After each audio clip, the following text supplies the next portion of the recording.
Assalamualaikum warahmatullahi wabarakatuh. Bertemu kembali di channel Hermawan Haryati. Apa kabar kawan-kawanku semuanya dimanapun berada? Mudah-mudahan dalam keadaan sehat walafiat tanpa kurang suatu apapun.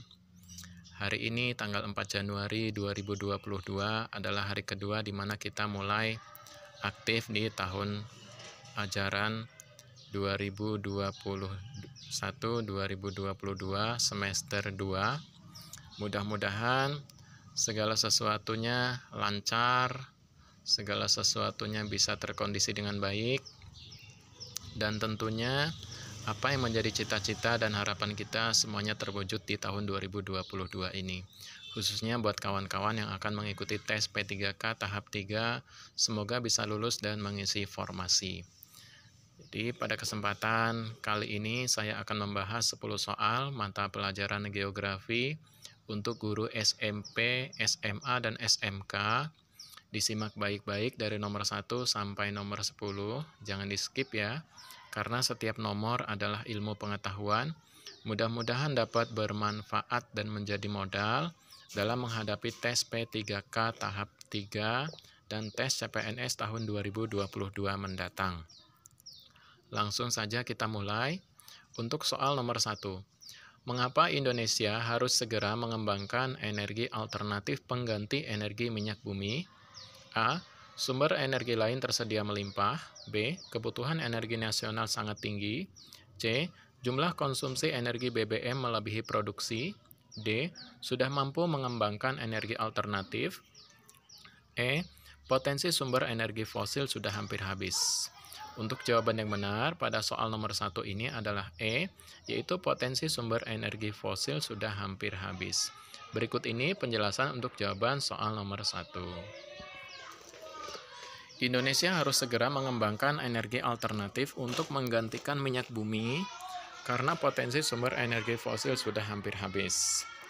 Jadi, sumber energi fosil di dunia ini sudah hampir habis karena dibor setiap hari jutaan barel. Sementara dikonsumsi oleh kendaraan-kendaraan bermotor, pabrik-pabrik, mobil, dan lain sebagainya di seluruh dunia setiap hari. Jadi, lama-kelamaan sumber energi fosil ini bisa habis. Jadi, solusinya adalah kita, bangsa Indonesia, harus mengembangkan energi alternatif sebagai pengganti minyak bumi. Kita lanjut. Sebelum lanjut ke soal nomor 2, buat kawan-kawan yang belum subscribe, mohon keikhlasannya untuk tekan subscribe dan hidupkan loncengnya agar ada notifikasi setiap kali saya upload video terbaru. Mudah-mudahan bermanfaat. Kita langsung ke soal nomor 2. Sifat fisik tanah yang menyebabkan tanah mudah terangkut oleh tenaga angin adalah A.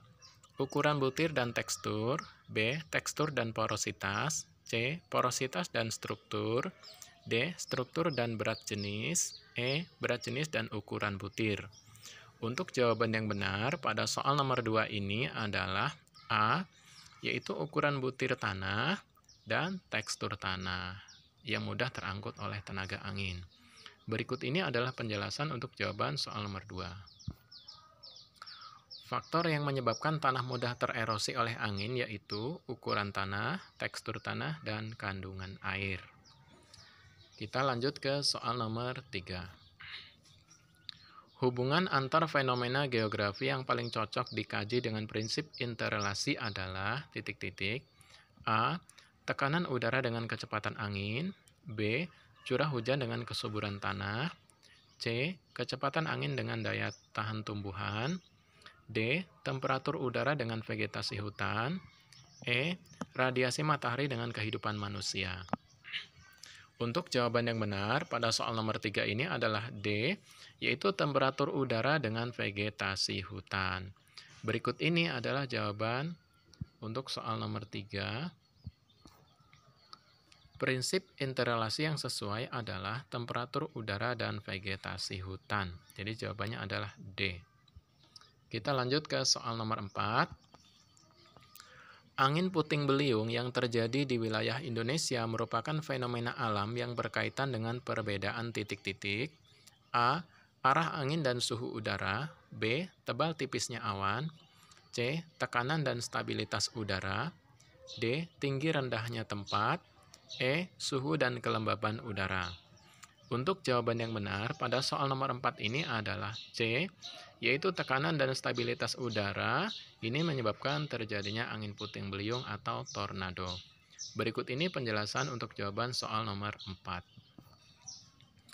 Angin puting beliung, angin siklon, terjadi berkaitan dengan perbedaan tekanan udara yang cukup besar dan stabilitas udara yang berubah-ubah dengan cepat.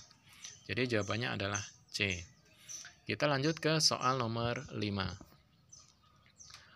Pengaruh iklim terhadap proses dekomposisi biomasa ditunjukkan oleh fenomena A. Tanah di daerah kutub berkadar biomasa tinggi dan mentah. B. Tanah di daerah arid berkadar biomasa rendah dan mentah. C. Tanah di daerah kutub berkadar biomasa rendah dan mentah. D. Tanah di daerah kutub berkadar biomasa tinggi dan matang. E. Tanah di daerah arid berkadar biomasa tinggi dan mentah. Untuk jawaban yang benar pada soal nomor 5 ini adalah E, yaitu tanah di daerah arid berkadar biomasa tinggi dan mentah. Berikut ini adalah penjelasan untuk jawaban soal nomor 5. Pengaruh iklim terhadap proses dekomposisi biomasa ditunjukkan oleh fenomena tanah di daerah arid berkadar biomasa tinggi dan mentah. Jadi jawabannya adalah E. Kita lanjut ke soal nomor 6. Proses penyebab terbentuknya formasi bedding gisik atau beach rake di pesisir adalah A. Pengikisan oleh arus balik gelombang. B. Pengendapan oleh tenaga angin. C. Pengendapan oleh gelombang. D. Pengikisan oleh arus sungai di muara. E. Pengendalian oleh arus gelombang sepanjang pantai. Untuk jawaban yang benar pada soal nomor 6 ini adalah C, yaitu pengendapan oleh gelombang. Berikut ini adalah penjelasan untuk jawaban soal nomor 6. Penyebab terbentuknya beach rake masih menjadi kontroversi oleh para ahli. Namun, dugaan kuat menyatakan bahwa fenomena ini dibentuk oleh materi sedimen berupa pasir yang diendapkan oleh gelombang pantai. Jadi jawabannya adalah C, pengendapan oleh gelombang. Kita lanjut ke soal nomor 7. Data yang dibutuhkan untuk pembuatan peta sebaran kepadatan penduduk suatu kota adalah A. Jumlah penduduk dan luas pembagian wilayah. B. Komposisi dan persebaran penduduk. C. Jumlah dan sebaran penduduk. D. Luas wilayah dan jumlah penduduk. E. Luas wilayah dan persebaran. Untuk jawaban yang benar pada soal nomor 7 ini adalah A, yaitu jumlah penduduk dan luas pembagian wilayah. Berikut ini penjelasan untuk jawaban soal nomor 7. Untuk membuat peta sebaran kepadatan penduduk suatu kota, diperlukan sumber data berupa data mengenai jumlah penduduk dan luas pembagian wilayah kota. Jadi jawabannya adalah A. Kita lanjut ke soal nomor 8. Penyebab terjadinya danau air asin seperti Danau Satonda di Bima, Nusa Tenggara Barat adalah A. Intrusi air laut yang terjadi di danau. B. Partikel yang terkandung dalam air danau. C. Air laut yang terperangkap di dalam batuan. D. Danau yang lebih rendah dari permukaan air laut. E. Evaporasi yang besar pada air danau. Untuk jawaban yang benar pada soal nomor 8 ini adalah C, yaitu air laut yang terperangkap di dalam batuan. Berikut ini penjelasan untuk jawaban soal nomor 8. Danau Satonda di Bima, NTB, terbentuk karena aktivitas vulkanik. Terjadinya air asin pada danau tersebut disebabkan oleh air laut yang terperangkap di dalam batuan saat proses pembentukan danau tersebut. Kita lanjut ke soal nomor 9. Peningkatan gas rumah kaca (GRK) di lapisan atmosfer bumi berpengaruh terhadap peningkatan suhu udara permukaan bumi. Karena A. Menghambat radiasi bumi.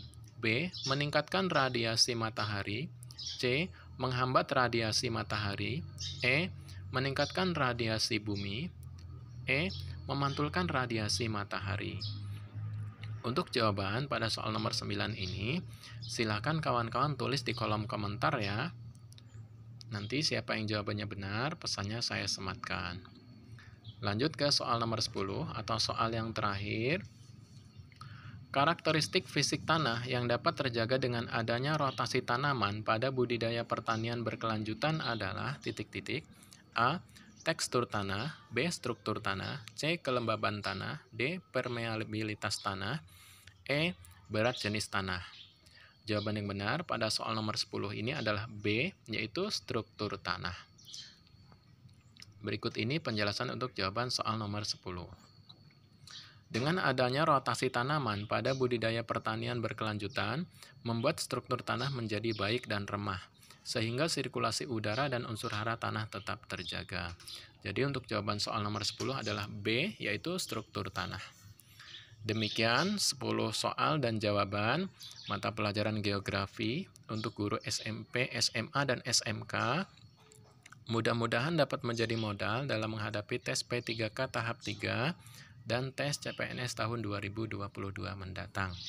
Kurang lebihnya saya mohon maaf. Saya akhiri. Wassalamualaikum warahmatullahi wabarakatuh. Selamat belajar, semoga sukses.